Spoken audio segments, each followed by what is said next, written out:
ഇതാണ് എൻ്റെ ബീറ്റ്റൂട്ട് കൃഷി. ഇത് ഒരു പരീക്ഷണാടിസ്ഥാനത്തിൽ ഞാൻ നോക്കിയായിരുന്നു. ഇതിൻ്റെ പ്രശ്നം എന്ന് പറഞ്ഞു കഴിഞ്ഞാൽ മണ്ണും ചകിരിപ്പൊടിയും കൂടി നല്ല സോഫ്റ്റായിരിക്കണം ഇത് ഉണ്ടാകണമെങ്കിൽ. അപ്പോൾ ഇതൊരു പരീക്ഷാടിസ്ഥാനത്തിലൊരു 3-4 വിത്ത് ഞാൻ ഇട്ടതാണ്. പക്ഷേ അതിൽ 3 മാത്രമാണ് കിട്ടിയിട്ടുള്ളൂ, ബാക്കിയൊക്കെ പോയി. അപ്പോൾ ഇത് ശരിക്ക് ഉണ്ടാകുന്ന സാധനമാണ് ഇതും ക്യാരറ്റൊക്കെ. ക്യാരറ്റ് അടുത്ത പ്രാവശ്യം നോക്കിയിട്ട് ചെയ്യാൻ ഉദ്ദേശിക്കുന്നുണ്ട്. ക്യാരറ്റ് പല സ്ഥലത്തും ഉണ്ടായിട്ടുണ്ട്, നമ്മളെ മണ്ണിൽ ഉണ്ടായിട്ടുണ്ട്. അപ്പോൾ ഇതിൽ ബീറ്റ്റൂട്ട് ഞാനൊന്ന് വിളവെടുക്കുകയാണ്.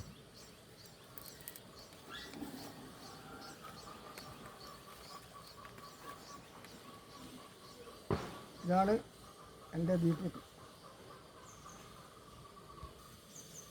ഇത് ചെറിയ ഗ്രോ ബാഗിലായിപ്പോയി, അതുകൊണ്ട് പറഞ്ഞാൽ ശരിക്ക് വണ്ണം വെച്ചിട്ടില്ല.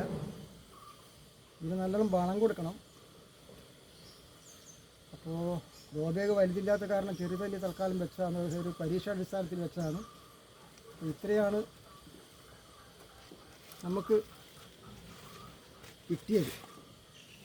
അടുത്ത വർഷം ഇതൊന്ന് വിപുലീകരിച്ചിട്ട് കുറച്ചധികം ഉണ്ടാക്കണം. അതുപോലെ തന്നെ ക്യാരറ്റ്.